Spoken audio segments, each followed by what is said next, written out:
The second-ranked UConn Huskies hit the road for a home game. Webster Bank Arena in Bridgeport has been very good to UConn. The Huskies all smiles after a win at Notre Dame. They get back to work against DePaul now on SNY.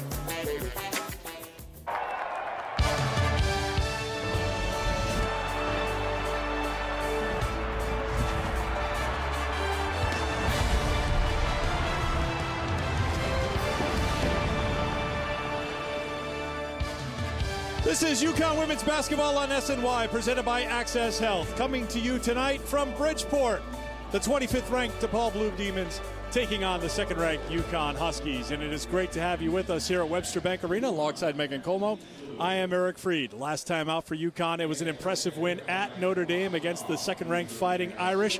And Morgan Tuck was in the middle of everything with a career high 25 points. Well, we've heard a lot about how she's become the leader of this team, but she really led with her play against the Irish. Her aggressiveness in the lane, I love here. This dictates the tempo right there.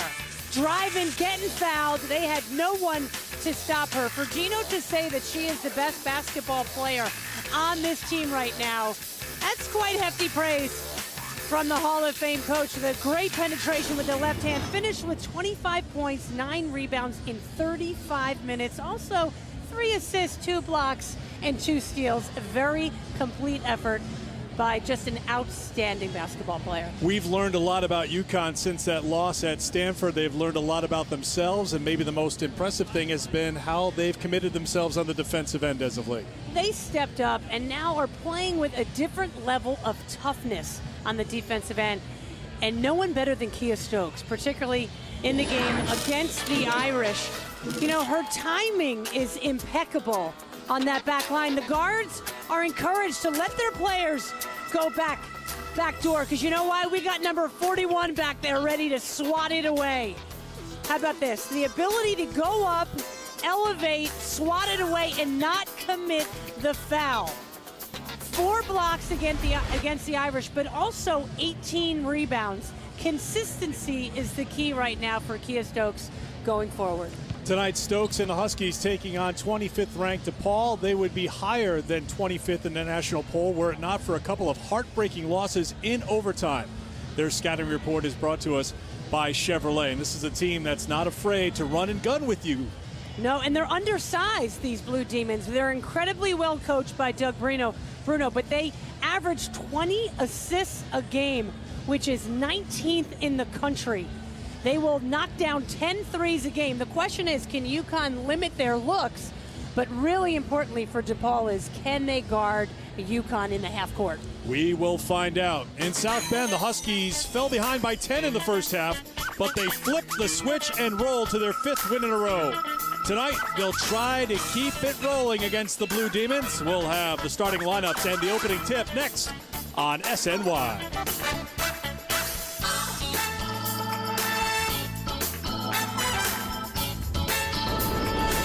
Single game tickets for the defending national champion UConn women and men's basketball teams are on sale now. Go to UConnTickets.com to get in on all the action. Plenty of action here before we get started at Webster Bank Arena. Just a couple of moments ago, Gino Auriemma, Chris Daly, Doug Bruno, Brianna Stewart, the whole traveling party that was Kevin part of DeMille, Kevin's in there as well. Ward Manuel, the athletic director, making the presentation on court at halftime. USA Basketball, Gino Auriemma, the co-coach of the year on the national level, sharing the award with Mike Krzyzewski, of course, winning gold, and those two, Doug Bruno and Gino Auriemma, on the coaching staff at the Worlds. Here are tonight's starting lineups presented by Subaru. Familiar starting 5 here for UConn with Mariah Jefferson and Kia Nurse, with Kalina Mosqueda-Lewis, Brianna Stewart, and Morgan Tuck. For DePaul, this is a small team. We'll talk about the matchup as we get started here. Brittany Rinko, Shanice Jenkins, Jessica January, Megan Rogowski, and Megan Pakawa. Their starting 5. A lot of Megans here tonight. Yes, very popular name. Not everybody's wearing the bright red that you're wearing here today. You look good. Happy holidays, everybody. Doug Bruno, happy to spend the week before Christmas here, getting ready to take on the #2 team in the country against his good friend, Gino Auriemma. This will be the 13th meeting all time. DePaul's win came in 1983 in the first meeting between the two schools. They last met in March of 2014, I should say, at the XL Center. It's actually 2013 in the Big East tournament. Opening tip, batted around, controlled by DePaul in their road blue, and we are underway here at Webster Bank Arena. Pretty good-sized crowd filling in here on a Friday night before Christmas, and a very good start for DePaul. Doug Bruno told you before the game, we're not going to back down. We're going to attack. We're going to go right after them. Maybe we die that way, but that's the only way we know how to play, and they get on the board first. Yeah, you can't change the way you play for one opponent. UConn answers right back. Morgan Tuck keeps it going after the 25-point performance against Notre Dame. 12 of 19 from the field in that win. And a steal by Stewart for UConn.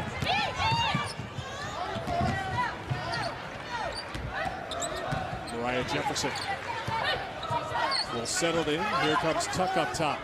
This is where you think UConn can have tons of success tonight.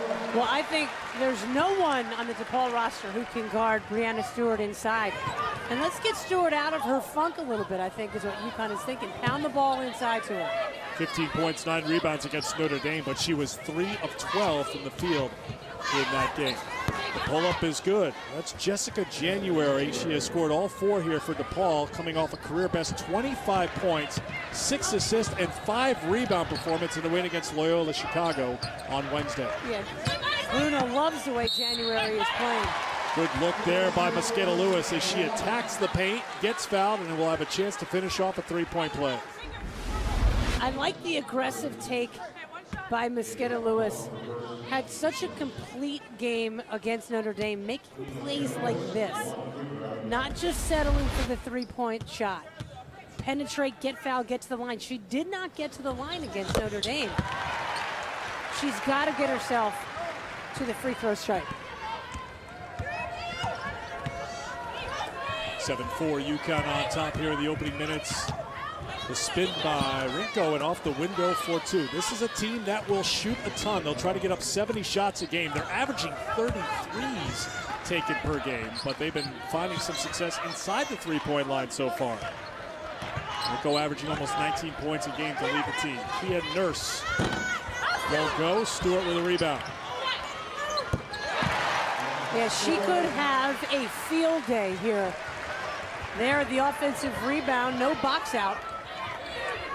When you take a look at the rebounding margin numbers this season for the two teams, Meg, UConn is a +13. DePaul is a -3.5. So big edge for UConn as they get going here tonight.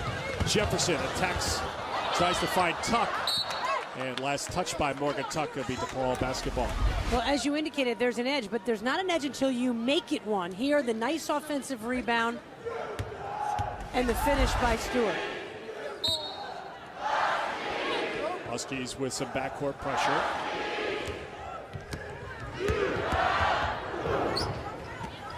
January.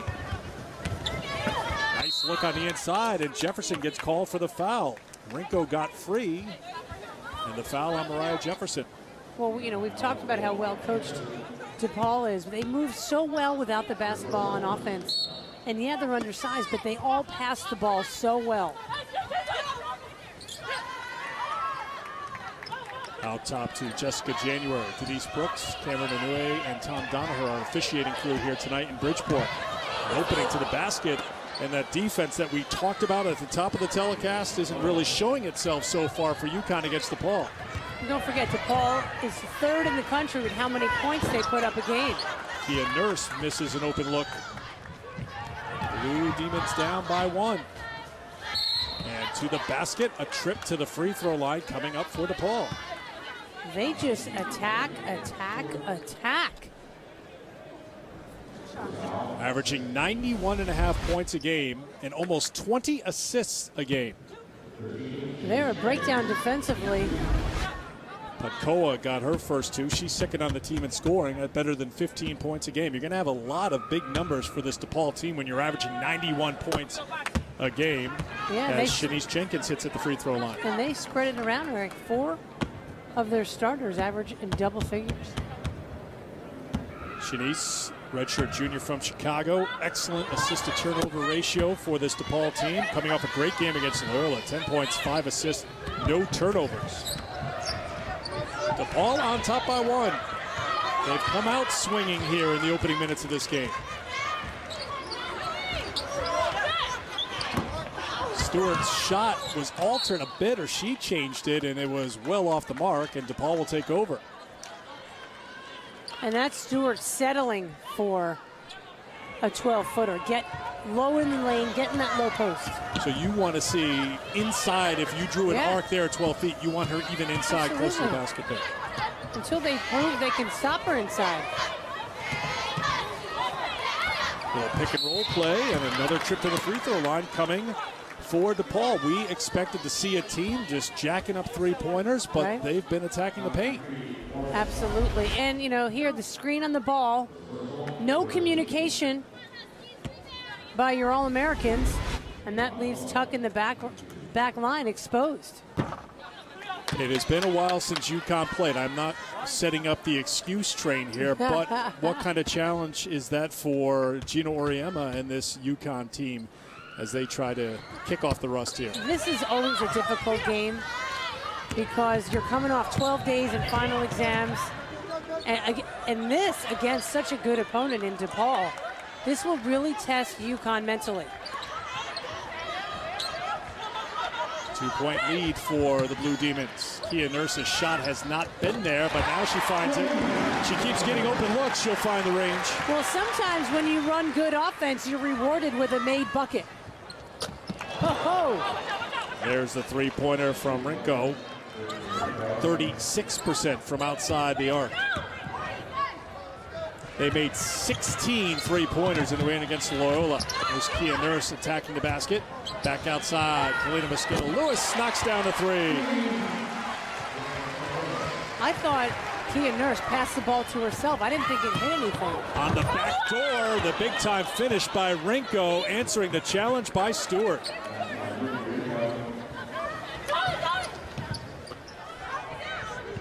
DePaul is 6 for 6 from the field so far. That last one was the highest degree of difficulty of the bunch. Sure was. They're just incredibly efficient. Nurse back for Stewart. Morgan Tuck calling for it. Mariah Jefferson open look. Three-pointer is no good, and there's a rebound for Rinko. Nice job by DePaul. All blue jerseys had inside position on that rebound. Nice cut. January. That won't go down.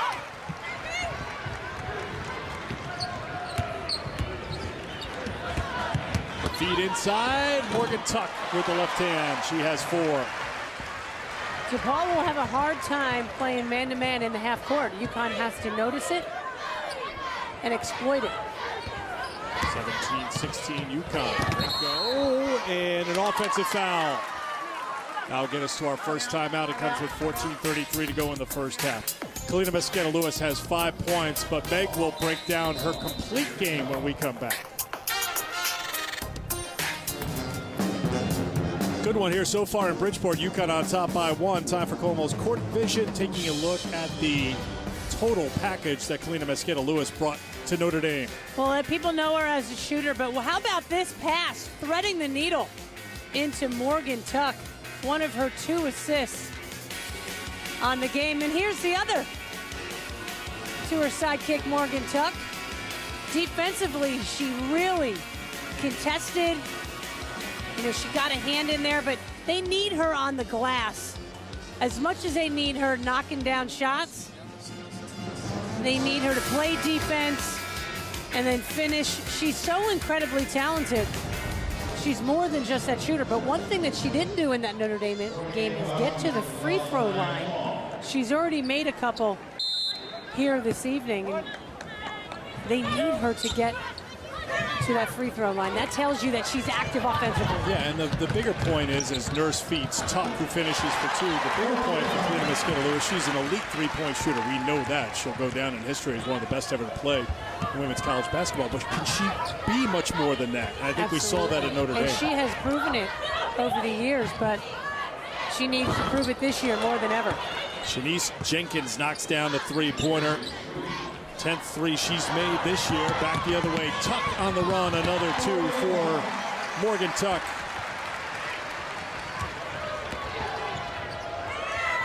Eight points now for Tuck.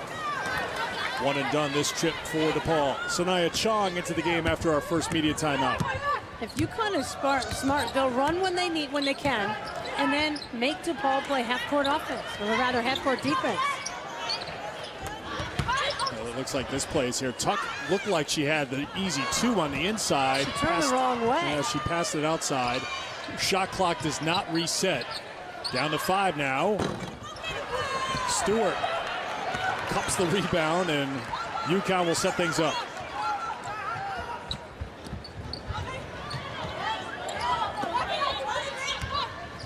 Stewart for three. Boy, that makes a difference, doesn't it? 40% from outside the three-point line this season, Meg. She was 3 of 12 from the field against Notre Dame. As you said, bit of a funk, try to get her out of it. Well, she's got 7 here in the first half. And her funk is very different from most players' funks, you know? Yes. Not all funks are the same. Do not try to say that 3 times fast. Rinko has 9. Boy, she has really played well for this DePaul team this year. She's on the Wooden Award watch list, one of 30 players in the country, and the only player from the Big East on that list. DePaul, the defending Big East champions.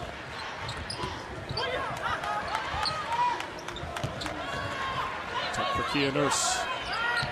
Well, Nurse has been taking shots, but unable to make shots here. Yeah, that's not a great shot. Outside of 1-3. Renko trying to go back behind the back.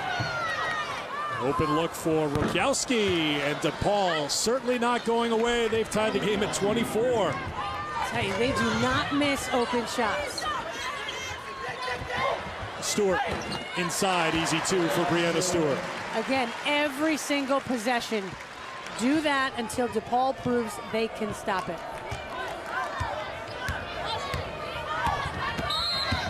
But you also, on the defensive end, can't keep giving up threes, as DePaul has used the three-point shot to their advantage all season long, and it's helped them here today. They're within 2, 11:51 to go in the first half. Timeout on the floor. UConn and DePaul, matchup of nationally ranked teams here in Bridgeport. We're tight in the early going. Number 2, UConn on top of number 25, DePaul by 2. Midway through the first half, let's check in with Kareth Burke, whose report is brought to you by Buick. Hello, Kareth. Hey, Eric. So it's been a long time since UConn has played a game. Their last game was against Notre Dame on December 6th, so it's been all about practice, practice, practice. I asked Gino, how are those practices going? He says, frankly, they're lacking consistency. Sometimes they're great, but other times the players are dribbling the ball off their feet or not going full speed. He doesn't understand why the practices are varying from day to day, mystifying the coaches when it comes down to pinning down the identity of this team. He says his guys need to be more disciplined. He understands they would rather play 30 minutes in a game than practice for 2 hours, but it's time to buckle down. He says there is one player whose name keeps coming up as someone with the right attitude. It's Morgan Tuck. She's a leader, she's vocal, and she doesn't roll her eyes at the defensive drills in practice. Well, out of that timeout, Kareth, the defense comes through. Mariah Jefferson, Kia Stokes into the game. They turn the turnover into points as Brianna Stewart knocks down the 3. 12 points here for Stewart. That's a crusher to DePaul. That long-range 3 on the break. DePaul made their first 6 field goal attempts here in the first half. They're down by 5.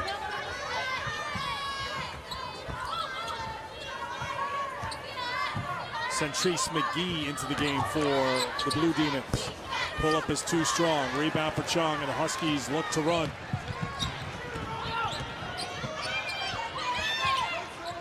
Mariah Jefferson walked. The key is to go fast and then slow it down. Let's take a look at the UConn Teamwork Replay Breakdown presented by Honda. That's such a nice pass from Morgan Tuck. Stewart kept the player on her back. Was able to finish here. The Huskies with the steal. Another turnover for DePaul. And a foul called in the paint against DePaul, trying to body up against Stewart. Well, exactly. That's all they're going to be able to do against the 6'4" Stewart. Doug is pleading his case, and you can't blame him. His nice festive Christmas tie. Hot pass on the inside to Mosqueda Lewis from Stewart. Corner three is too strong. Rebound for January. To Jenkins. Marte Gray's a freshman out of Detroit on the floor for DePaul. Some size on the inside for a very small DePaul team. Jefferson has the rebound. Mosqueda Lewis on her left, Chong on her right. She'll do it herself. Great recognition by Jefferson. DePaul's defense was not set. She is just too quick with the ball. Timeout called by DePaul. It comes with 10:20 to go in the first half as UConn came out of that last media timeout, turned up the defense, and they've turned it into points. Well, here, there's not many faster with the basketball than Mo Jeff. The nice left-handed finish. You know, defensively, Jessica January, you got to stop the ball on the break. First points for Jefferson. In her words against Notre Dame, she said, "I played terrible. Did not score, was 0 for 8 from the field, a couple of assists, 5 turnovers." You've had a chance to watch her through her 3 years here at UConn. This obviously is not the level where we saw her a year ago as a sophomore. As we take a look at the numbers last year and this year, what's missing from Mariah so far? Bria Hartley. Nice backcourt mate to take the pressure off. Now she's got to learn how to take over the reins. It's a tough process. Another turnover forced by UConn. Up for Chong. Here's Jefferson. Attack mode to Stokes. May have been bumped. Nothing called as she missed the mark. Sanaya Chong read it perfectly, takes it in, and finishes. Sanaya played 9 minutes at Notre Dame. Scored 2 points. Sophomores at the top of the press here and turning up the defensive intensity for UConn. And again, another open look. Stokes. Tough to top that kind of reach. Yeah. Jefferson with the turnover, but no, it ends up in the hands of Stewart. Mosqueda Lewis. Looked great right off the hands, didn't it? We had a good look at that one. 9 points for KML. A 12-0 run. A perfect stroke by Mosqueda Lewis. Wow. Came into the game shooting 59% from outside the three-point line. Nice hands by Jefferson.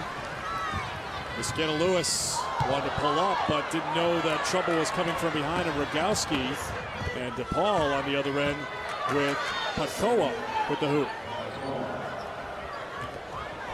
And Gino is screaming at Tom Danaher, like, what, you didn't see that? So that ends the UConn run. 8.5 to play first half, 10-point game. Sanaya Chong. Battle on the inside. It's going to be a foul called on Centrise McGee for DePaul. Well, the skip pass, look at that, beautifully executed, and then just perfection. Brianna Stewart will come out of the game. Sanaya Chong comes out as well. Kian Nurse and Morgan Tuck back on for UConn. Brooke Schulte in for DePaul. Redshirt sophomore averaging 6 points a game, wearing number 22. Kian Nurse hasn't been shy. Count it, and the foul. And it's an assist for Mariah Jefferson, the 300th of her UConn career. And you're right, she hasn't been shy. A nice quick pass. And I love the confidence of the freshman. It doesn't matter how many I've made, I'm going to keep taking them. Well, we've seen with Kia Nurse that she is at her best attacking the basket. Came into the game leading the team with free throws attempted as you take a look at Mariah Jefferson joining the 300 assist club. 3-point play for Kia Nurse.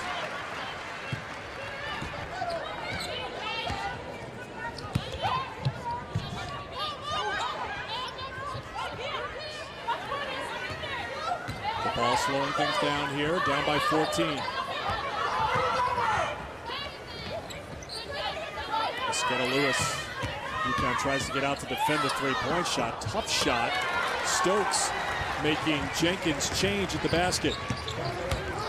Someone who has 25 blocks in the season coming in will have that effect on you. Jefferson. Grabbed by Mosqueda Lewis, and a second chance here. DePaul really trying to pack things in inside, and that three-point shot is there for UConn.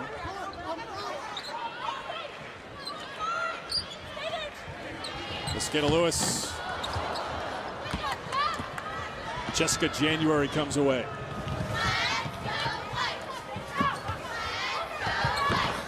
That won't stay down for Schulte, but a second chance here for DePaul. Better effort by DePaul on that offensive rebound. 7 minutes to play in the first half with UConn on top by 14. January has her pocket picked by Jefferson. Mariah, little head fake to Nurse to Mosqueda Lewis for three. Kia Stokes on the offensive glass gets tied up by Schulte. Possession arrow UConn. It'll be Huskies basketball when we come back to Bridgeport. 6:45 to go in the first half with the Huskies on top by 14.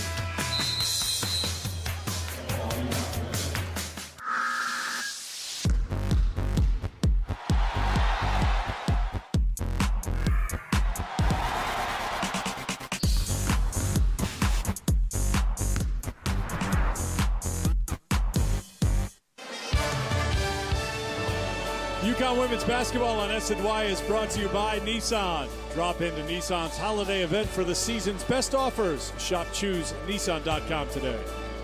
By Dunkin' Donuts. Dunkin' Donuts Dark Roast is here. Bold start, smooth finish, never bitter. America runs on Dunkin'. And by People's United Bank. People's United Bank has checking choices that are right for you. Visit peoples.com or your local branch, member FDIC. I watched Meg go give her Christmas list to Santa. She's a little behind this year. I need some help from the big man. Yes, inside of a week, but a lot of fans turning out here today. Festive look all around here in Bridgeport. Really beautiful arena. We were here a year ago for a conference game with Temple. UConn in a non-conference game against their former Big East foe, DePaul. Kia Nurse, why not? She'll try again. Rebound for DePaul.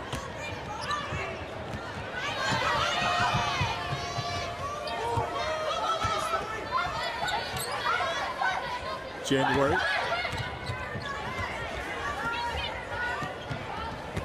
Trying to feed it inside. Here's Tuck defensively.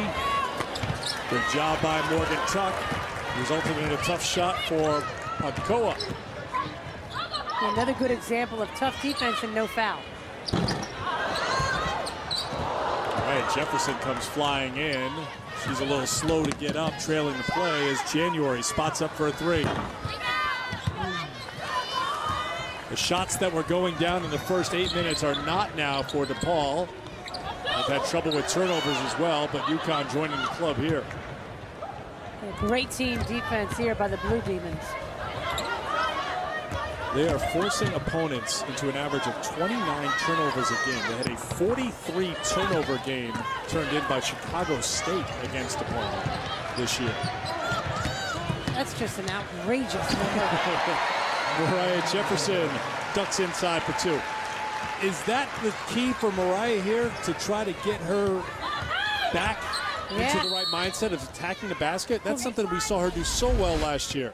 Absolutely. And then you look at on the defensive end, look at the great footwork by Tuck. Bodying up, hands straight up in the air. And every time the offensive player moves one step, you got to move 2 steps to every one of hers.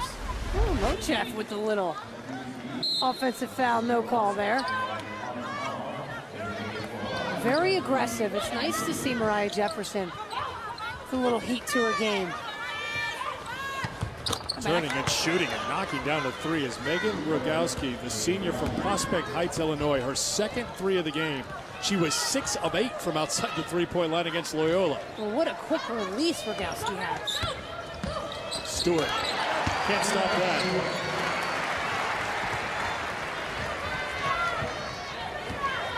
With that hoop, Brianna now up to the top 25 in the all-time scoring list at UConn.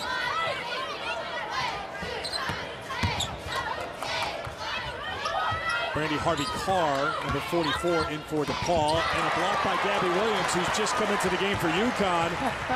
She wastes no time announcing that she's in. Sanaya Chong back in as well for the Huskies. One word there for Williams, and that was athleticism.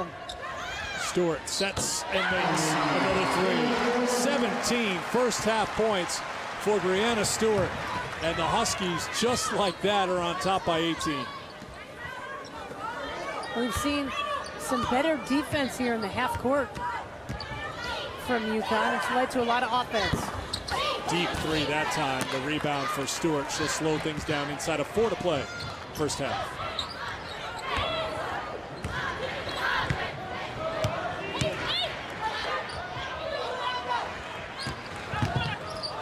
Tuck. Stewart, tough spot on the baseline, but there's nothing she can't do tonight, apparently. 19 first half points, and Doug Bruno takes a timeout. Not tough if you're her. That's right.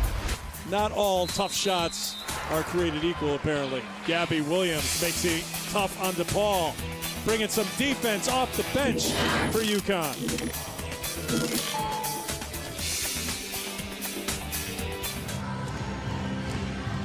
Second-ranked UConn on top by 20, 3:29 to go in the first half. And coming up at halftime, we'll have a sneak preview of the Gino Auriemma show, some insight and an inside look on the UConn program, and also the first half highlights where Brianna Stewart will play a starring role because she is 8 of 10 from the field so far, leading UConn with 19 points.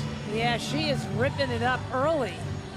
And I just had a sense coming into this game, it was a perfect opportunity for Stewart to get out of, you know, again, it's all relative, the little funk that she was in. But it's a great matchup for her because DePaul is undersized. And let's not underestimate the ability, of the motivation rather, for the coach of DePaul, Doug Bruno, the assistant on the World Championship team that she just played on. That's a great motivation for a player, wanting to do well for her coach.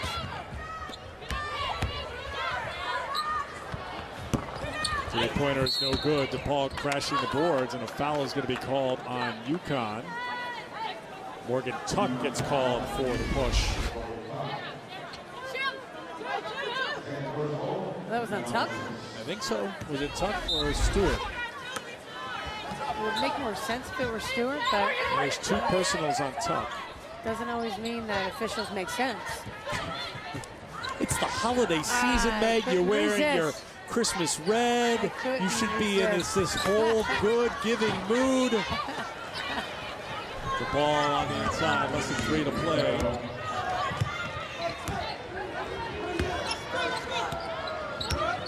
Point UConn lead.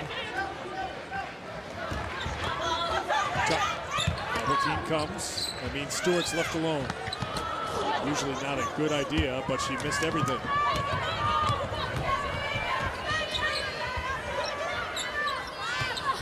Three-pointer from Rinko. Ends up out of bounds. UConn will take over. Kia Nurse coming back into the game for UConn. Freshman has really excelled. We've seen Gabby Williams excel since we've last been with you. One of the freshmen left the UConn program, Sadie Edwards. And you know how challenging and how difficult it is to assimilate, as you take a look at the field goal numbers, into this UConn program as Nurses call for an offensive foul. It is a big challenge for the freshman, and Sadie Edwards just thinking she needs a fresh start somewhere. Yeah, she wants more playing time, and she doesn't think she's going to get it here. And I respect the decision to do it as quickly as she did. You know, no hard feelings. Gino, you know, gave his blessing. You go, and wherever she ends up, I hope she's incredibly successful and happy, first and foremost. Played 6 games for UConn, 29 total minutes. Williams with the rebound. Inside of 2 to play here in the first half. Kalita Mosqueda-Lewis back on the floor. Stewart. Tremendous pass from the freshman Gabby Williams. Brianna Stewart has scored the last 9 UConn points. She has 21 in the game. She's gone over the 20-point mark for the 32nd time in her UConn career. Good defense from UConn. Forced January to take a wild shot, and here comes Stewart the other way. Has Kia Nurse. Good hustle play coming back into the play by the freshman, Marte Grays, to break it up. Well, you got to post up and keep your defender on your back, and then the pass has to be perfect. So Williams from that high post threw it exactly where she needed to that outstretched hand of Stewart. Foul was on Gabby Williams, her first personal. 1-1 on the other end. 18 fouls now on UConn. Brandy Harvey-Carr misses the front end of the 1-1.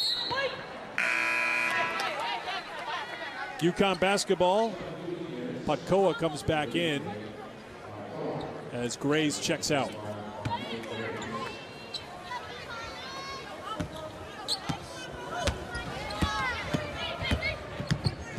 Mariah Jefferson brings it across for the Huskies. Stewart. Mosqueda Lewis has 9. Knocked out of bounds by January. Now, Jessica January, the sophomore out of Minnesota, scored 24 in the loss to 5th-ranked Texas A&M. 9 points and 6 assists in the loss to Notre Dame. They've had some tough luck losses. Notre Dame, Texas A&M, Northwestern. Yeah, they were right there. A couple plays here and there, and they would get the win. Rogowski finishes. 8 points now for the senior. Good little push here by DePaul to end the first half. 45 seconds to go before halftime.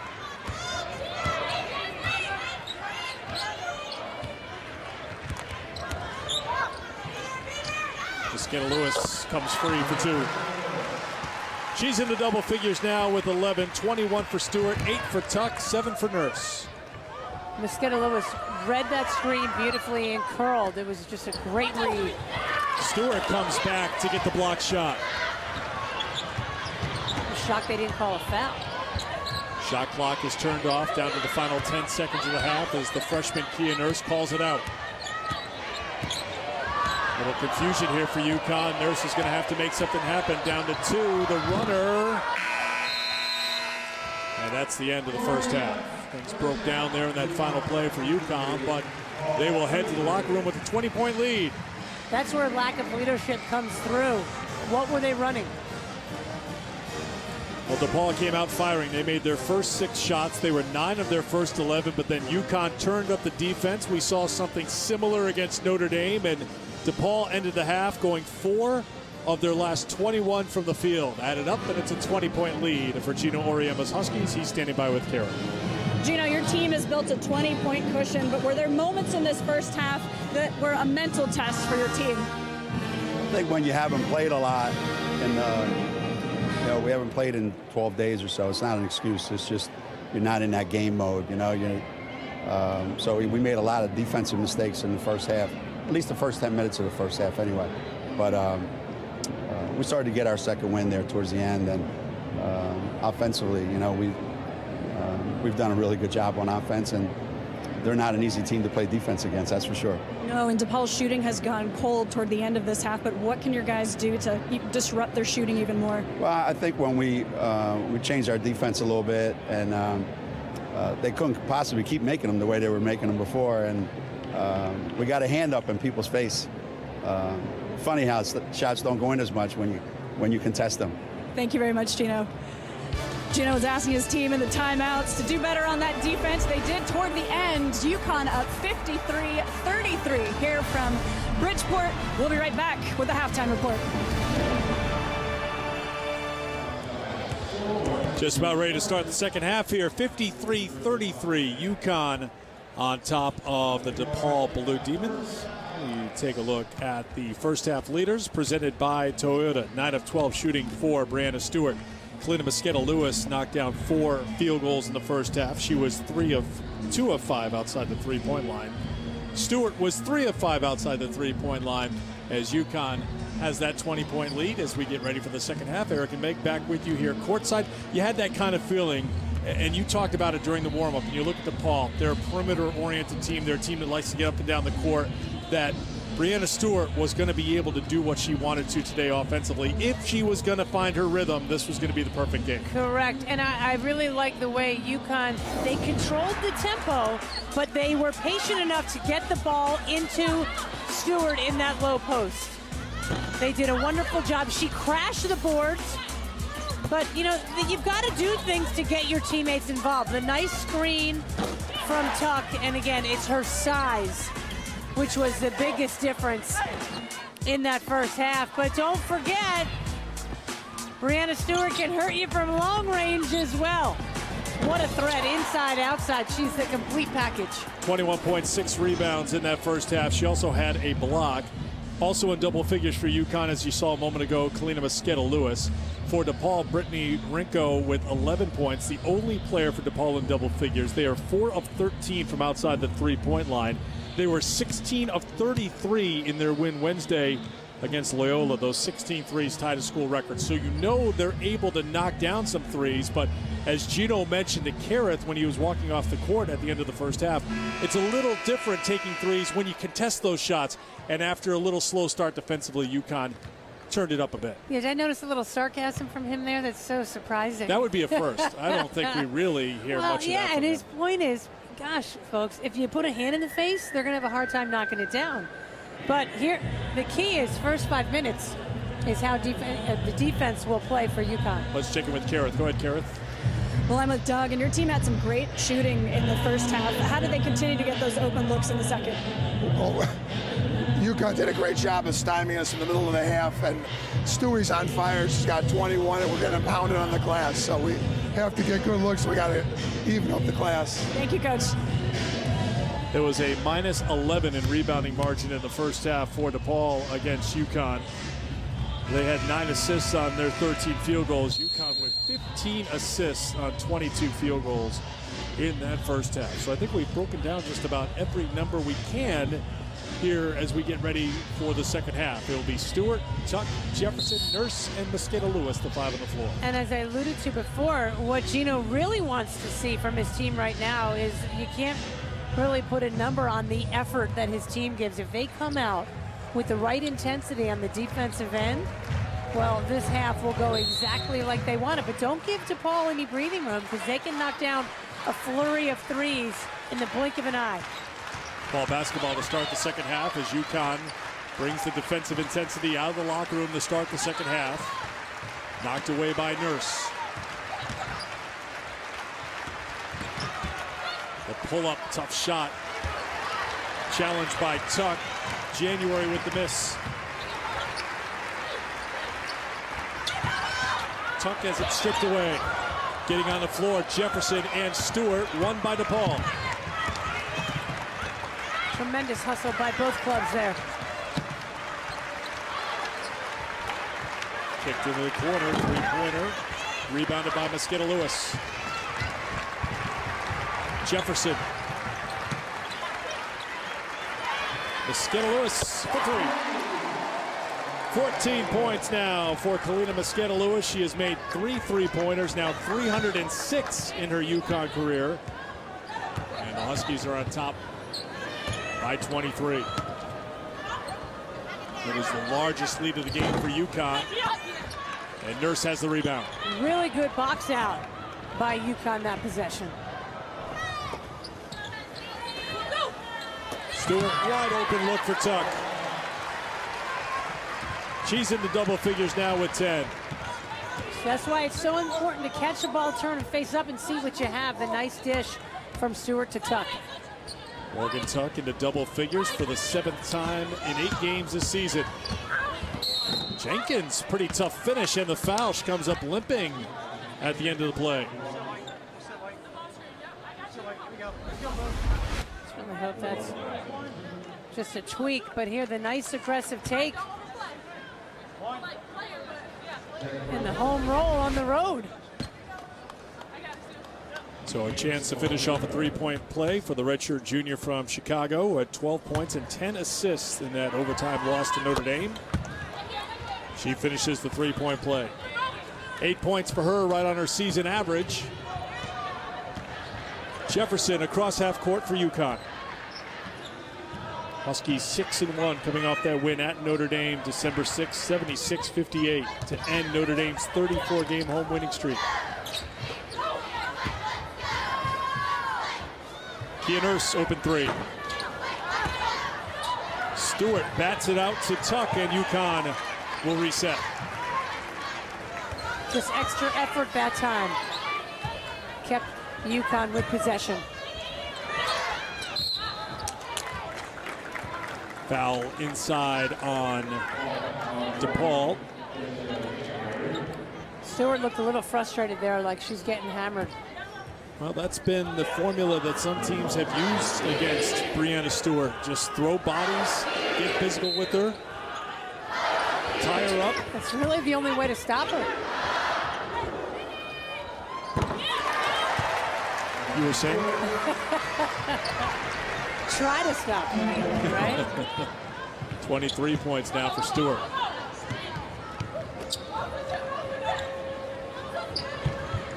What do you think of Gino's comments when he's referring to Morgan Tuck as perhaps, he touched on it at the top of the telecast, the best basketball player on this team? There's a follow-up there and put in by Rogowski. Well, and it's funny because Doug Bruno even talked about what a great basketball player Tuck was when we were talking to him before the game. Tuck from Stewart. There's a nice finish there by Tuck, but there's something to be said for, okay, yeah, you're the most talented, you can score, but if you're a complete basketball player the way Tuck is, she does everything well. Sketta Lewis there defensively for UConn. It's without question, Breanna Stewart's the best player in the country. Right, she absolutely. is a dominant player, but when you say, or he says, basketball player, you're talking about doing a lot of little things right, and quite often, as DePaul on the other end with a finish from Rinko.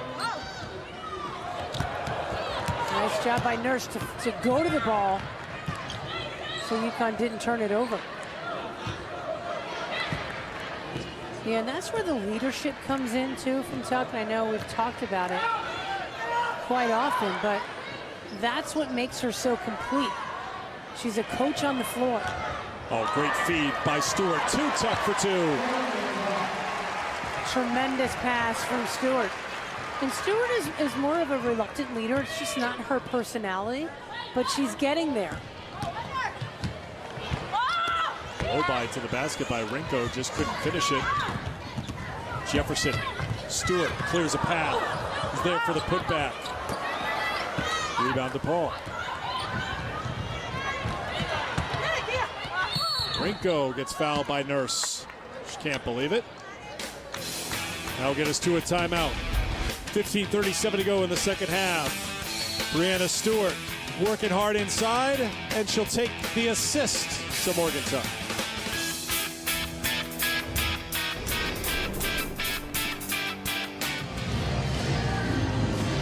Back in Bridgeport at Webster Bank Arena. 64-40, UConn on top of DePaul. It's time for our drive of the game presented by Ford. Strength in numbers for UConn, Meg. Well, I like the look back to make sure no one's coming from the backside. Nice job by Stewart on the dish, and that's why Tuck is so complete, running the floor and finishing the break. Morgan Tuck has 14 points. Kalina Mosqueda-Lewis, 14. Breanna Stewart, 23. Stewart's season best, 25. She was 10 for 10 against Creighton in scoring those 25 points. Sanaya Chong into the game for the Huskies. Something that's really emerging at this point in the season is the way Breanna Stewart and Morgan Tuck play together, particularly on the offensive end. UConn has a history of having post players that play really well together, and it's fun to watch this dynamic emerge. Couple of free throws for Brittany Rinko. She has 15 to lead DePaul. Kia Nurse to Sanaya Chong. Nurse, Chong, Stewart, Tuck, Mosqueda-Lewis, the five on the floor for UConn. Huskies 6-1, number 2 in the AP poll. Feed into Stewart. She'll go to the line. She's working hard in there, and DePaul is doing all they can. to just run all kinds of blue jerseys at her. She's working hard. You see she's on the top of the key, and then she goes Tied up down. there, right? And then you see the weak side help coming over, and that's where the foul is.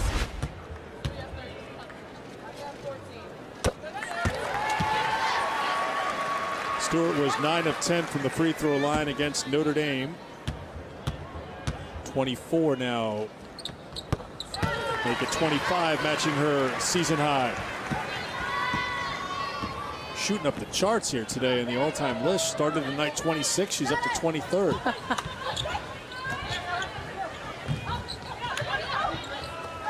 Oh, it's impressive. She's already got 3 assists in this half. Jeff, did she pass Megan Pattison yet? Did that happen? Long time ago, I'm No. sure. How many points did you end up with? You had over 1,000. You had Yes, I did. I don't know how 1,100, 1,200? Somewhere around there. Oh, I would have made a note of it when she's at 1,414. So I think That's a your long time ago. objects in the mirror are definitely not closer than they appear. I think you were past a couple games ago as Morgan Maybe Tuck another checks season out. ago. Gabby Williams into the game for UConn.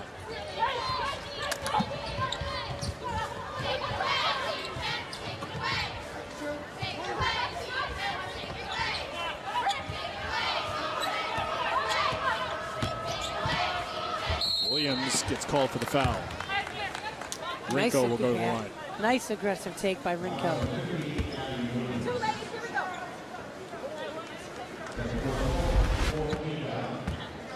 There, you got to step in earlier.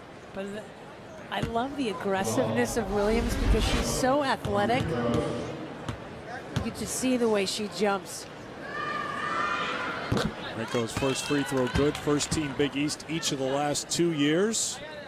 She shared the Most Improved Player Award in the Big East her sophomore year with Kelly Ferris. Absolutely. Pretty good company to be in. And of all the great players that DePaul has had, she was the first player to get first team in the league in back-to-back seasons. It's a pretty impressive stat. Yeah, sophomore and junior years. Senior out of Philadelphia. That's got to be what it is, Philadelphia. Tough Philly kid. Oh, yeah. Mosquito Lewis. Tough California kid.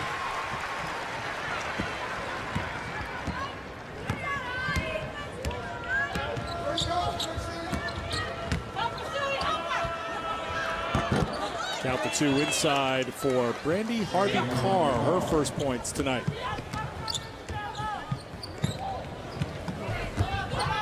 Stewart. DePaul the rebound.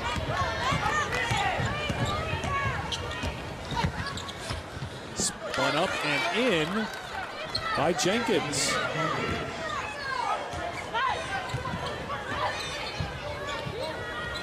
Jog out to Stewart. Out of Kia Nurse.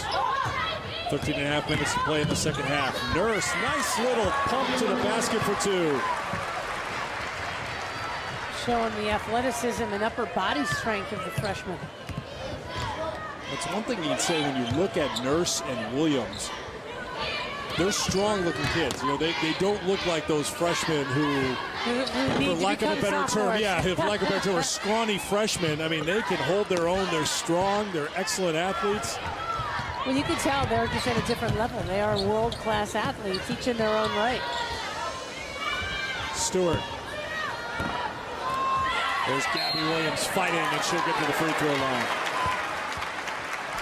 Nice little finish at the basket by Kia Nurse.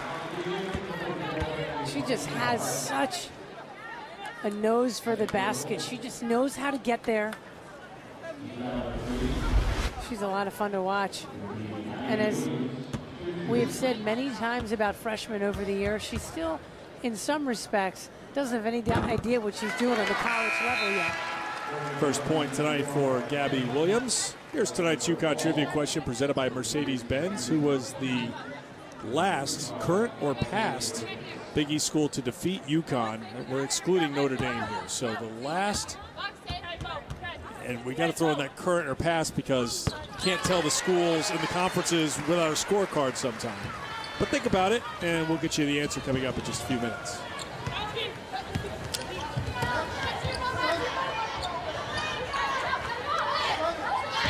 I think I know the answer. I definitely know. And it's a current school. Right. And the one before that was a past school. Three-pointer.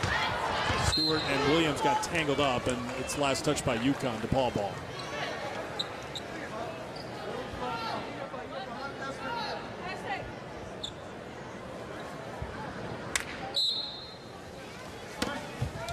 Mariah Jefferson on the floor for UConn. And Mosqueda Lewis bats it out of bounds. Well, you've noticed her. You talked about it right from the top, and we showed you what she did against Notre Dame. Not just a spot-up three-point shooter. She's been active, trying to get her hands in there, trying to mix it up on the inside. And if this team is going to achieve all that they want to, which is another national championship, they need Kalina Mosqueda Lewis to get involved in as many aspects of the game as possible, not just shooting.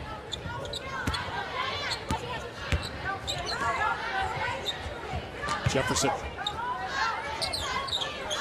The skip pass, Kia Nurse.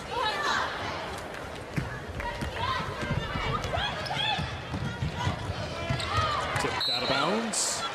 Last touch by UConn. DePaul ball. When we come back to Bridgeport. Well, Breanna Stewart has been dominating here this evening. 25 points. She leads the way for UConn in control.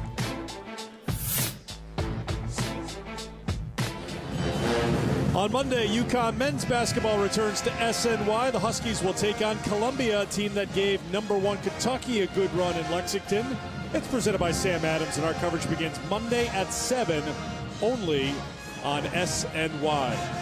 UConn women will play UCLA at Mohegan Sun Arena on Sunday. We will not have that game for you. Be back with you after Christmas for the conference opener against SMU on the 27th. Ball basketball out of the timeout. They work it inside. Here's Kia Stokes into the game, and right away gets a blocked shot. But UConn had contact with the baseline, and it'll be DePaul ball. Team defense at its best as Stokes comes down and helps out. Trying to determine if UConn had possession, what they'll do with the shot clock. They've reset it to 30. One quick look at the block. Get that out. That was a quick block. In the blink of an eye, there's Stokes with a rebound. It really happened.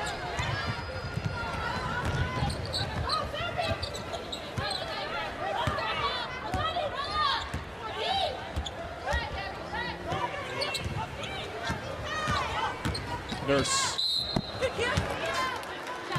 Trip to the free throw line coming up for Kia Nurse. Kia Stokes with that block has tied Maya Moore for 5th place on the all-time list. 204 blocks. And congratulations to Kia, by the way. She got a 4.0 GPA this semester. We call that the Megan Pattison Club. Or the opposite of. Although I do believe we added the 2 semesters for you to get to 4.0. Is that what happened? Yeah, close to No, it. that's not bad if you think about it. If you play the math right. Absolutely. Incredible, though, for Kia Stokes to get a 4.0 with all the demands of basketball. Not only is she a smart kid, but conscientious. And it's impressive. But you also have to give credit to Ellen Tripp and that counseling program staff for helping these athletes, because, man, it's incredible demand that they have. Jefferson called for the foul, getting a little aggressive. Do you mind a foul like that if Jefferson's being aggressive and just trying to get after it, or is this a silly foul? Well, no, it's aggressive. You want her aggressive. That's where you Yeah. think she's at her best. Absolutely. You know, it's not going to hurt you now. Up 74-48. Obviously, Gino not too thrilled about it.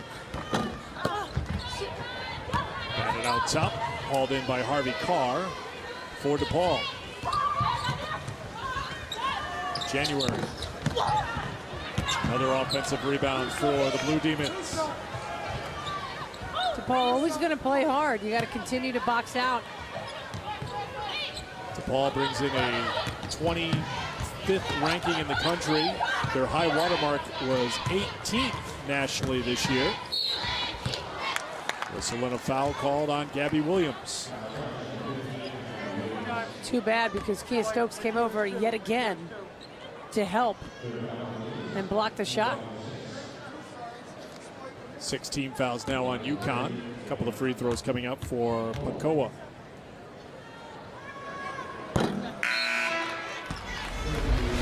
Well, I've been at practice, and Chris Tilley said, don't worry if your guy goes back door. We have help.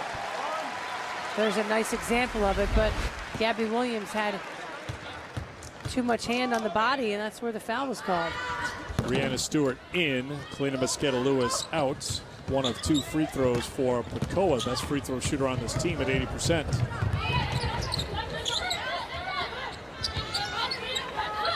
Williams, Nurse, Stokes, Stewart, Jefferson, the 5 on the floor right now for UConn. Jefferson on the pull-up. Pulls down the rebound. Smallest player on the floor rips it down. Tipped out of bounds by Rinko. UConn basketball with 21 on the shot clock. Those plays, that pass near turnover, are the ones that make the coaching staff insane. But here, you gotta love the effort by Mariah Jefferson to keep the possession alive for the Huskies.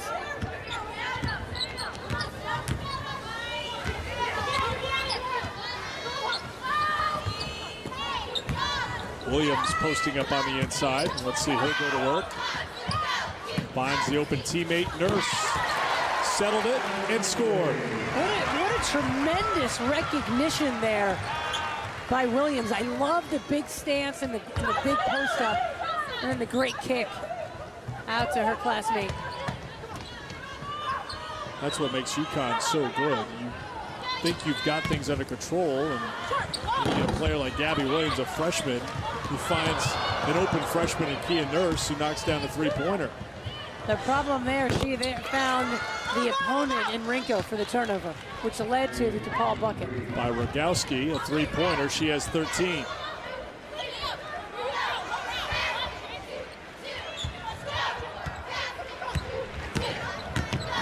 Stewart followed her miss. Didn't get iron, so no reset. Yeah, that was all backboard. Gabby Williams. Look, that take. Stripped away. UConn ball, 2 to shoot here for the Huskies. Nice big post up, sees the defense, sees that help coming, and says, wait a minute, if there's 2 on me, someone's got to be open. 2 on the shot clock here. Nurse, Stokes, three-pointer. Up ahead for Harvey Carr. Well, DePaul, one of the top scoring teams in Division I, averaging better than 91 points a game. They've gone for 100 or more twice this year. So they're going to keep swinging. Jefferson. Got it out by Stokes to Williams. Nice job by Stokes to keep that alive. And again, DePaul running the floor. It's last touched by DePaul. As Mariah Jefferson got down the court, it'll be UConn basketball. Sanaya Chong and Kalina Mosqueda-Lewis in for the Huskies as Kia Nurse and Mariah Jefferson sit down. Harvey Carr goes to the bench for DePaul.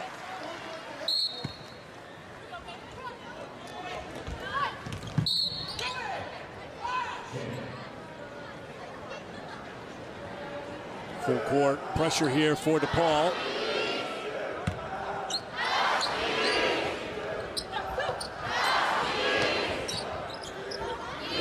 It's an effective press break when you can throw it up to the 6'4" kid with the long arms. Nice safety net there. Williams. Well, she thought she wanted to make the pass the first time. Thought better of it, then ended up getting the assist. Waited for the defense to converge on her, and then Stokes was open. First points for Kia Stokes. Scramble for the basketball. Won by UConn. Williams. 6 points now for Gabby Williams. Getting into a nice little groove here is Gabby Williams. Picking up some big minutes here tonight. Played 5 minutes, scoring 4 points against Notre Dame.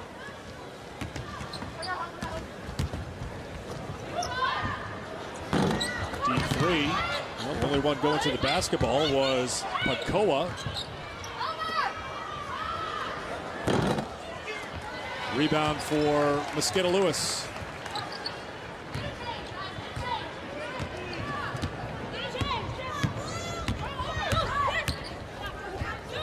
Stewart goes down. Still down, slow to get up and back the other way. A layup for January, and timeout is called, and they'll check on Brianna Stewart. Seems to be okay.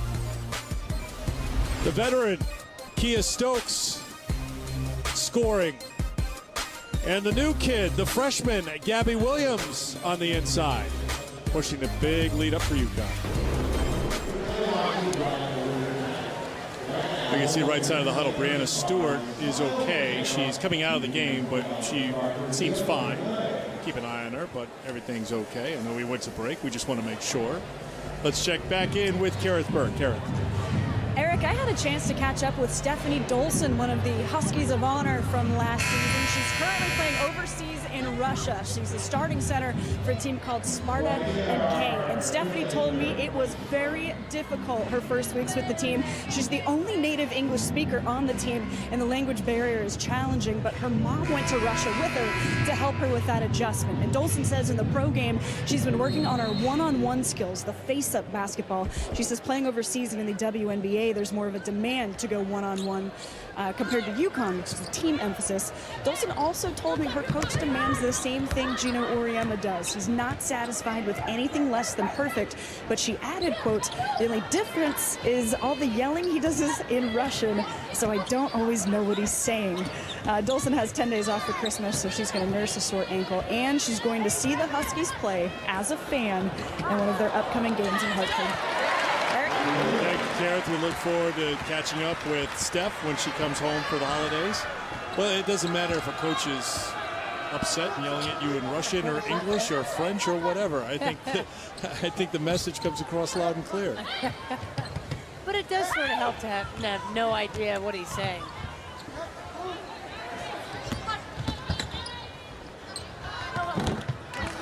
That's Jessica January. 8 points now for January.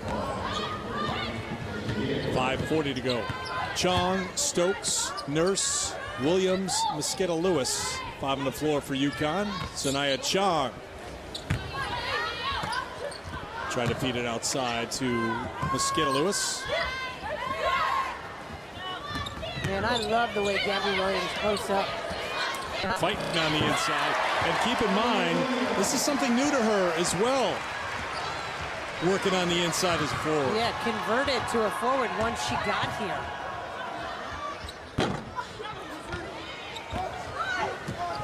Yeah, Nurse with the rebound.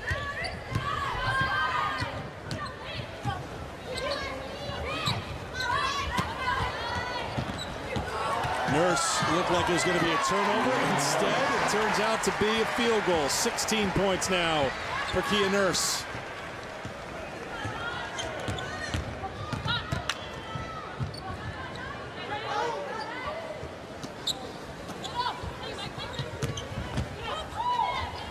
January. Pull up is good for Jessica January. Coming up a strong freshman season. All freshman team in the Big East last year, and she's stepped up her game as a sophomore. Good look by Nurse to Kia Stokes for 2.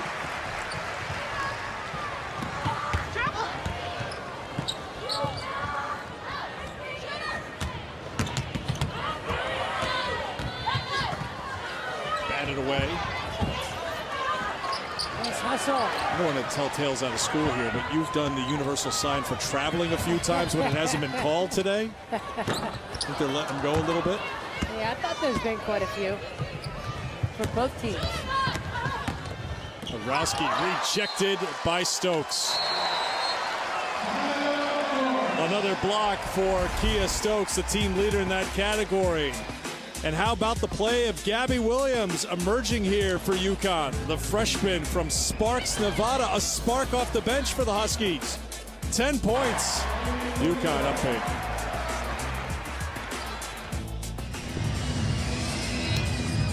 Next Saturday, UConn women's basketball returns to SNY as the Huskies take on SMU in the American Opener. Our coverage will begin Saturday on the 27th of December at 12:30 with Gary and Kara in studio only on SNY.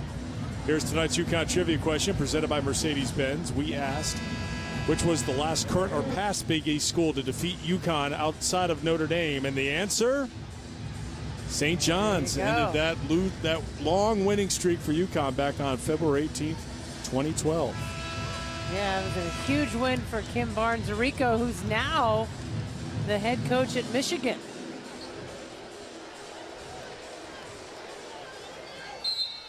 DePaul with the basketball out of this timeout with 3:44 to go.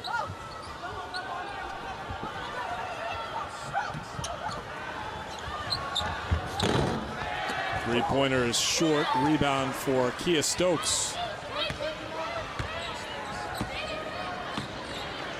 Jefferson, Stokes, Williams, Chong, and Nurse, the five on the floor for Gino Auriemma's Huskies. You'll see the Gino Auriemma show after we're done here at Webster Bank Arena, the season premiere.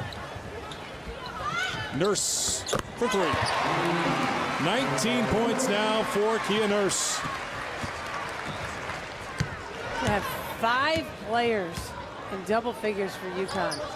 Look at the way they shared the ball. Wow. 74%. When we were talking to Doug Bruno before the game, he said that magic number of 75%, that's like the perfect number, the dream number to get assists on field goals. And been a nightmare for his DePaul team here tonight because UConn's been the team that's been at that number. Three-pointer for January. Now with 13 points, 9 coming in the second half. January is one of those classic players that when they're freshmen, they then become sophomores, and she is such a better player this year. Not to take away from what she did last year, but she's having a tremendous year thus far. Williams on the drive for 2 more. Gabby Williams now with a new career high, 12 points for the freshman.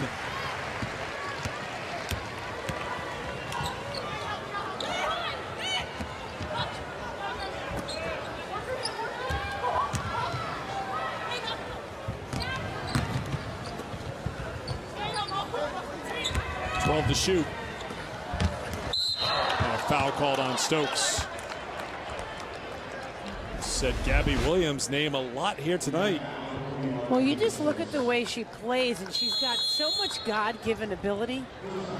She just catches that ball and knows exactly what to do with it. You can't teach those sort of instincts. Timeout called by DePaul. Comes with 1:53 to go in the game, and UConn in control. Coming up right after the game, be sure to stay with us. An all-new Gino Auriemma show. He'll tell us who has stepped up to become this year's team leader, and we'll get to know freshman Kia Nurse and much more on the Gino Auriemma show. That's right after we're done here in Bridgeport and only on SNY. Tierney Lawler and Brianna Polito into the game for UConn. There's got to be a huge contingent from Ansonia. Ansonia in the house, you're saying, yes. I think so. We're so close.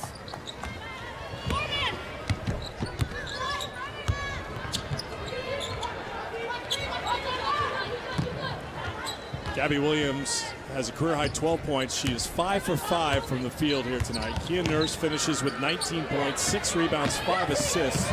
She was 4 of 10 on threes. Williams has her shot blocked.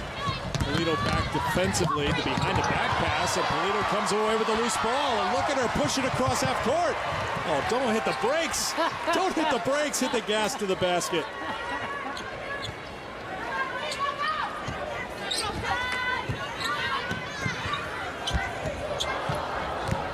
Throws it back. Taken away by January. Three-pointer. Rebound for Stokes. Sanaya Chong calling for it. Some other numbers from tonight. Brianna Stewart, 25 points, 21 coming in the first half, 8 rebounds, 3 assists. Kalina Mosqueda-Lewis, 16 points, 9 rebounds, 3 assists.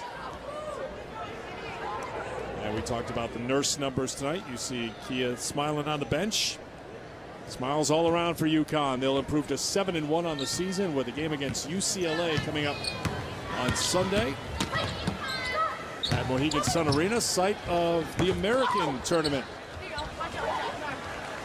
I thought this is a really good effort by UConn, Eric, to come back after those 12 days off against a very, very good, very well-coached DePaul team. I think they learned a lot about themselves tonight, and they're going to be happy with what they learned. Lawler's three-pointer is no good. Gabby Williams, why not? 6 for 6. One-handed. That was impressive. Final 10 seconds here at Webster Bank Arena in Bridgeport. Grabbed by Jessica January, and that will do it. The Huskies come up just short from getting to the century mark. They put 98 on the board in a 98-64 win over DePaul. And as Beck was just mentioning, it was a good start for DePaul. They made their first 6 shots of the game, but then UConn changed things up defensively, got going, and Brianna Stewart got going on the offensive end. She is our player of the game, presented by People's United Bank. 25 points, 21 coming in the first half for the junior out of Syracuse, leading the Huskies in scoring in a 98-64 win. Let's hear from the head coach. Gino is standing by with Karen. Gino, your team had 28 assists in this game. What does that number represent to a coach coming off a layoff? Well, I think that's kind of what our program is all about, you know, make the extra pass and try to get the best shot you can. Sometimes you have to trade a good shot for a great shot, you know, and I thought we did a great job of that today. And, you know, we showed some signs from the layoff, but there were other times when offensively I thought we looked really, really, really sharp. So I'm glad we're playing in 2 days. I think we need games right about this time. I was just going to ask you that question. You've got UCLA next and then conference play. What do you want to iron out before conference play? You know, I just think with this team, it's, you know, sometimes we look like we're not really sure on offense. And, you know, defensively, we're trying to play a lot of different combinations, you know, and doesn't always look smooth. So I think maybe it's just going to practice and spending more time working together so that we get a feel for each other. You know, we've only played 8 games, whatever it is, so we'll keep getting better. Thank you very much. Thanks, Karen. Kara, thank you very much. 98-64 the final. It's funny because you know full well you played for Gino Auriemma. He is a perfectionist, and he just said sometimes it looks like we're not sure of what we're doing on offense. They put 98 points on the board, and Brianna Stewart looked pretty sure of herself with a season-high 25 points. Yeah, I like the fact that she stayed with what was working. She got in the lane, and she finished. I loved her aggression, and it was just that purpose that I felt like she played with, that I know I have a height advantage. Get me the ball. I'm going to do this. And as Gino mentioned, not a lot of work here to do before you get to the next game against UCLA. So it's right back at it. Then we're into conference play. Red for Christmas, red for Christmas. Nice. Oh, Dan took us off camera just in time. We were prepared today. UConn Women's Basketball and SNY is brought to you by Yale New Haven Smilow Cancer Hospital. By Subaru of New England. Love, it's what makes a Subaru, and by Mercedes-Benz. Once again, the final score, UConn 98, DePaul 64.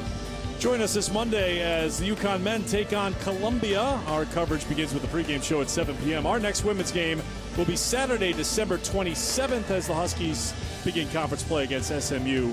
Our coverage begins with the pregame show at 12:30. And do not go anywhere, because coming up next, right after a quick timeout, it's the season premiere of the Gino Auriemma Show. From Ed Como, Kareth Burke, and our entire crew, I am Eric Freed. Merry Christmas. Happy holidays. We'll talk to you after Christmas. Another win for UConn. They beat DePaul. So long from Bridgeport.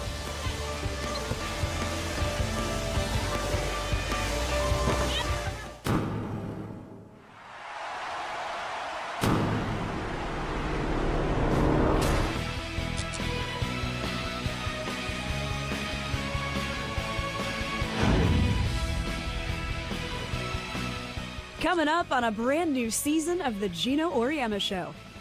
It's a good sign that we've got some players that admit this isn't my deal. Are your seniors saying that? Oh, absolutely, yeah. But somebody like Morgan Tuck, in practice every day, says, it's mine, I'll take it. Plus, Coach Auriemma reveals some surprising details regarding the recruiting process of one of his most talented players. Quite frankly, I didn't think we could get her. And I kept asking Shay, and Shay kept telling us to recruit her. I said, I don't want to waste my time with it. And Shay said, no, I think this could work. I was kind of happy about that. That and much more on the Gino Auriemma Show.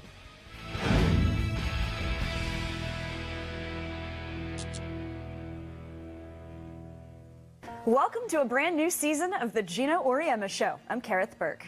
2 months into the season, Coach Auriemma and the Huskies have already experienced a loss to Stanford on the road, followed by an impressive win over Notre Dame in South Bend. We sat down with the head coach to get his thoughts on the victory over the Irish, as well as the progression of some of his top players. I get to sit down and talk with you after the Notre Dame game, which was a huge win, hostile court. What are your biggest takeaways from that game? I would say probably the way we kept our composure, because that was something that I wasn't sure whether we would have. I didn't know how we would react if we got in a situation where things were not clicking for us and everything was going right for the other team. So are you talking about the start of the game versus the finish of the game? Because in the first half, you guys trailed. Yeah, the first 10 minutes, I would say, they played great. They did everything right, and we did very little to keep them from doing everything right. But it would have been real easy without some of the leadership that we had last year to have that just kind of lead further downhill and make it a complete, disaster. And as it turns out, we kind of gained our footing there, and then the last 30 minutes, we just played some great basketball. Morgan Tuck had a career-high 25 points. Was she due for a game like this? I said after the game, I'm not surprised really by anything Morgan does. I'm surprised by some of the dumb stuff she does in practice. You should see her. I mean, Morgan will go an hour in practice and you'll think she's first team All-American. Which, you know what, she might be by the time this is all over. Morgan Tuck is so good, you know that? She's so good. I know. She loves that move. She scores every time on that. And then Morgan will go a half an hour and you'll go, why is that kid on scholarship? Like she'll miss layups, dribble the ball off her foot, throw the ball away 5 times in a row. And we all look at each other as coaches and we go, really? Wasn't this kid 15 minutes ago like the best player on the floor for an hour straight? So when she does what she did against Notre Dame, I'm not surprised one bit. She's that good at just about every facet of the game. That's called being in the zone, I guess, when people say she was in a zone. Mm-hmm. Yeah, it's that kind of mental and physical state that you're in where everything just looks good. Everything feels good. And she was in that, all day. Was Kia Stokes in the zone? 18 rebounds? And a game-changing performance. It looked like it. It certainly looked like it. I think the last 2 games, Kia has been, certainly on the defensive end, in that mentality, of I want to get every rebound, I want to try to block every shot, that really assertive, aggressive type mentality. And I'm glad that it carried over in the Notre Dame game. Do you feel Kia trying to build something for the senior season, like it is coming together for her? Well, I think she's always trying to build on it. It's just a matter of believing that you can build on it. Does she finally believe in herself? I don't know. Well, she's always believed that she could play defense and rebound and block shots. She's always believed she could do that. The other part, hopefully she'll start to believe it a little more.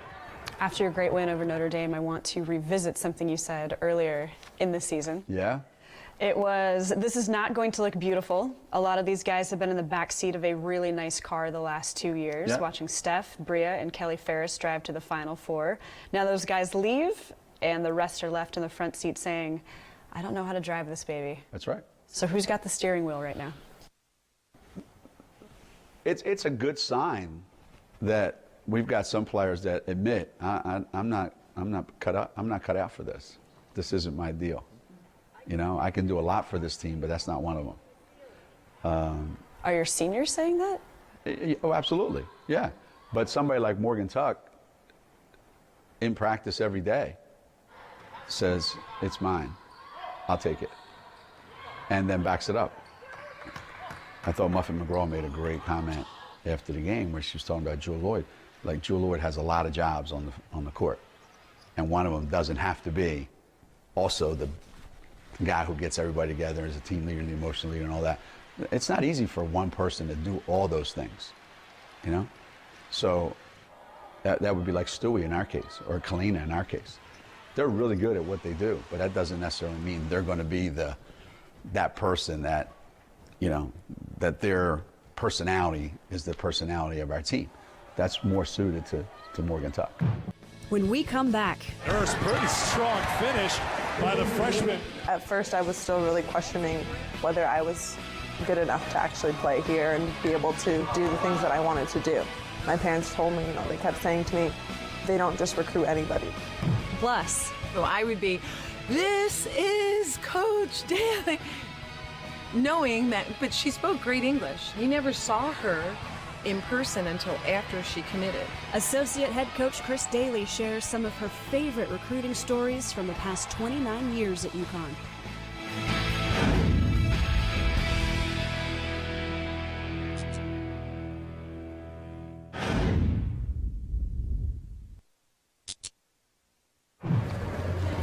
Can't just stop playing because things don't go your way, man. Can't just stop playing. Hey, you owe it to your teammates, man. You got to keep playing. Since taking over the head coaching job in 1985, Gino Auriemma has prided himself on recruiting a certain type of player. While it's clear talent is a priority, Gino and his staff are looking for unselfish players who have a consistent desire to improve. In the latest edition of Gino On, we hear about Gino's visit to a small town in Texas for his first encounter with the young Mariah Jefferson.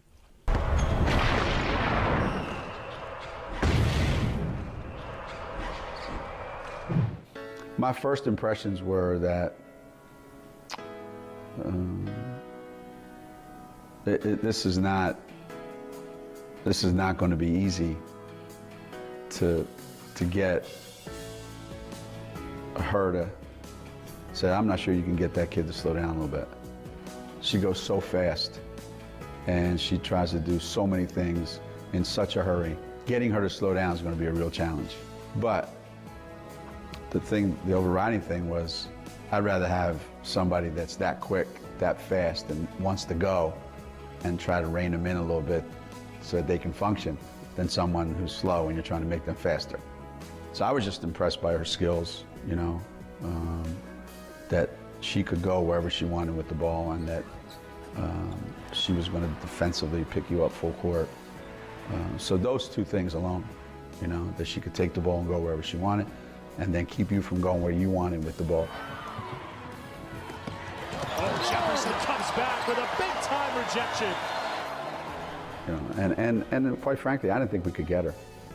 You know, and I kept asking Shea, when Shea kept telling us to recruit her.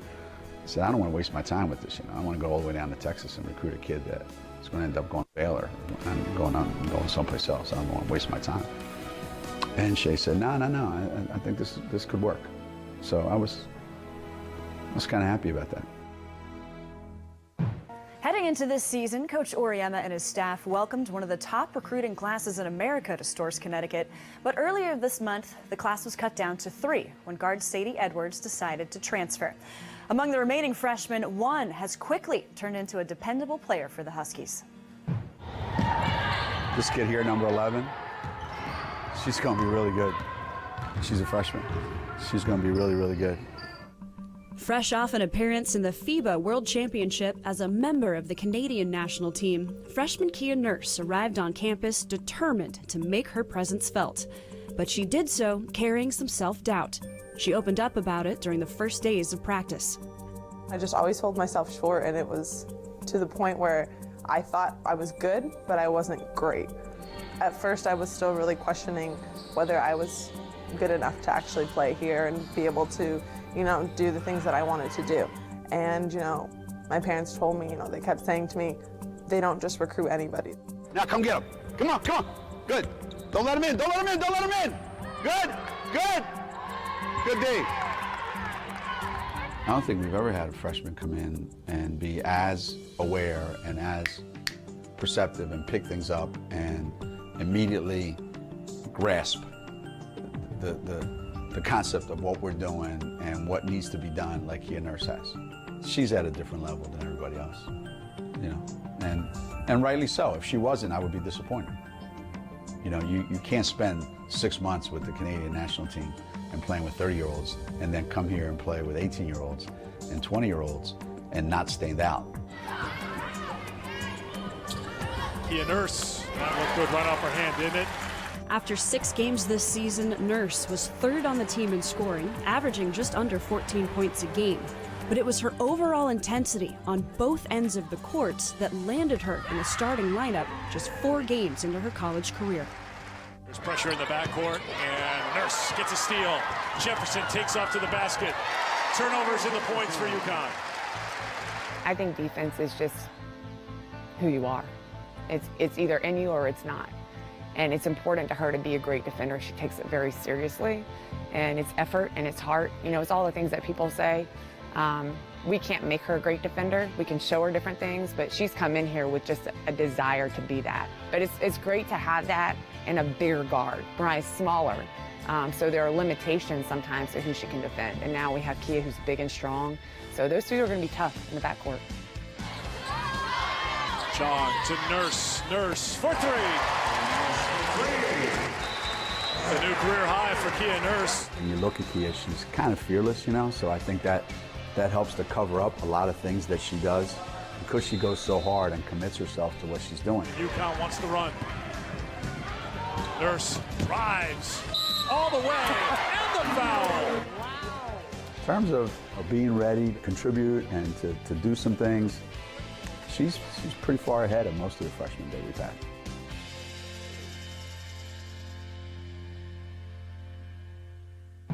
Still to come on the Gino Auriemma Show. We're almost through this interview, and I haven't asked you about Brianna Stewart yet. Yeah, that's good. Why? That's good. Well, because... Plus, I don't know that we'll ever have an experience like that again. I'm getting chills right now. Not one person left, to the point where I had to have the kids come back out. Associate head coach Chris Daly takes us back in time when she shares some of her favorite moments from Gamble Pavilion.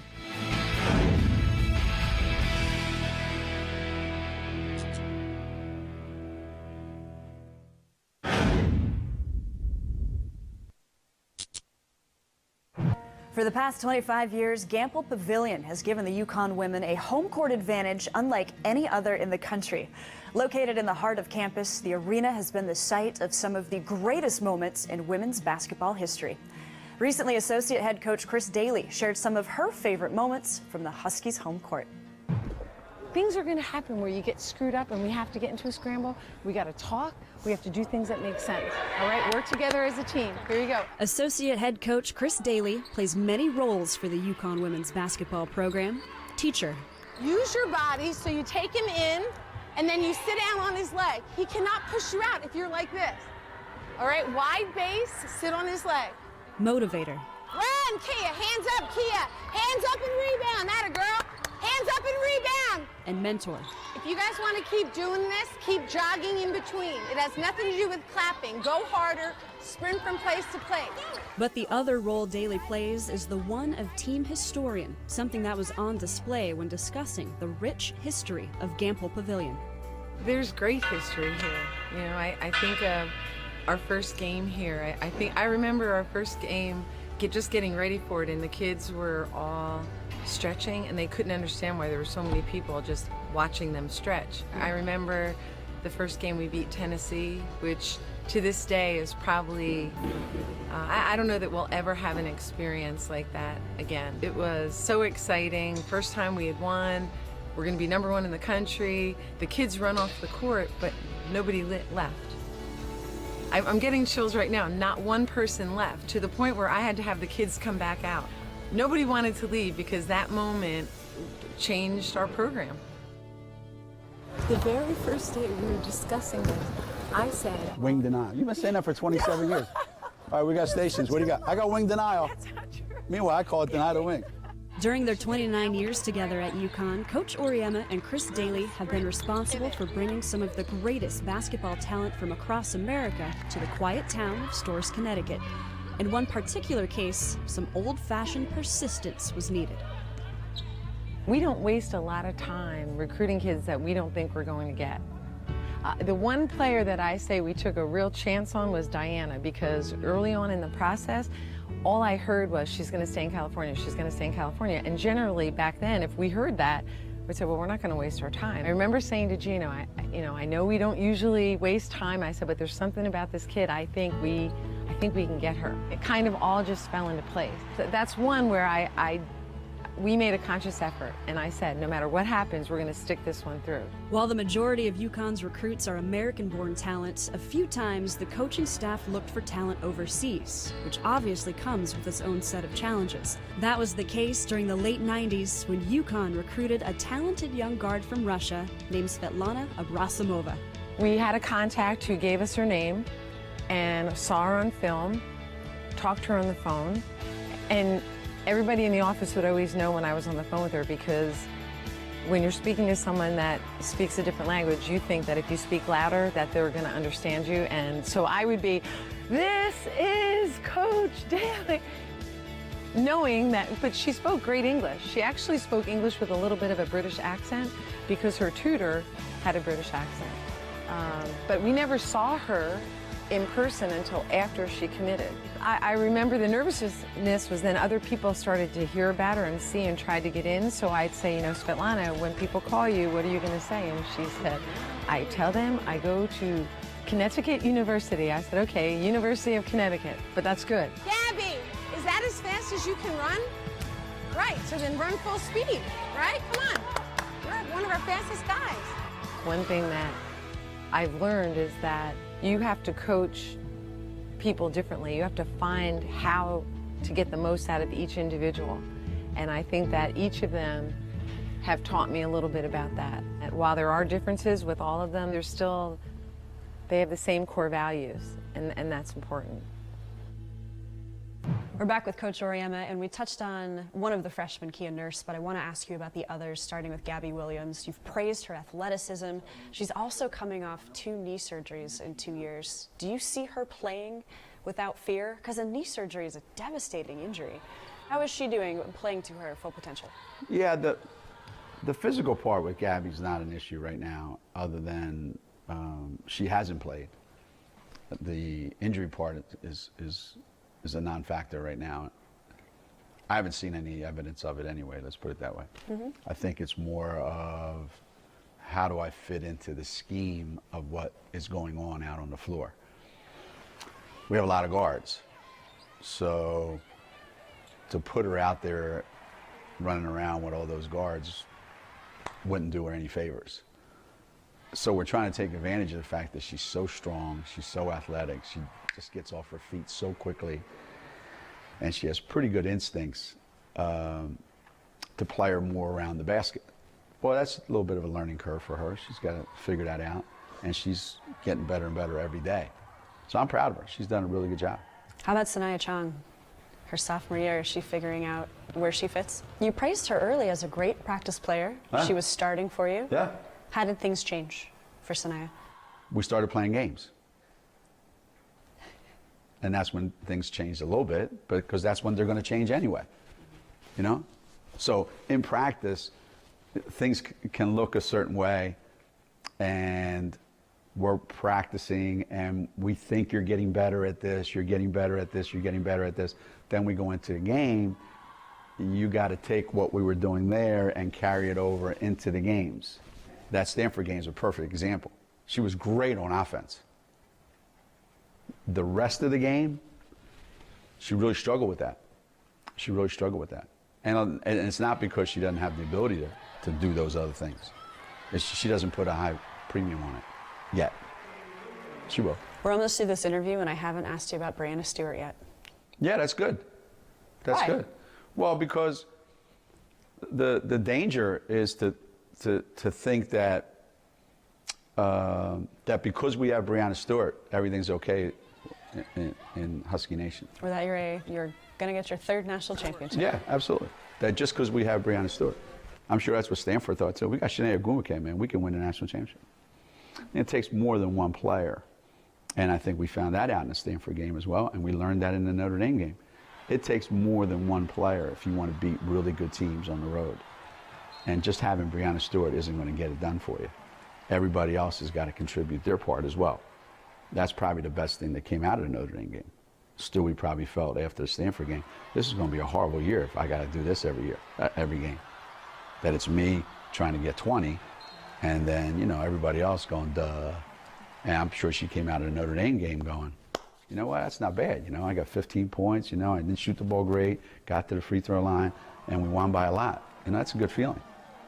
That's a really good feeling. That does it for this week. We hope you enjoyed the show. For upcoming Gino Auriemma show dates and times, make sure to check out snyucon.com/Gino Show. I'm Kareth Burke. Happy holidays.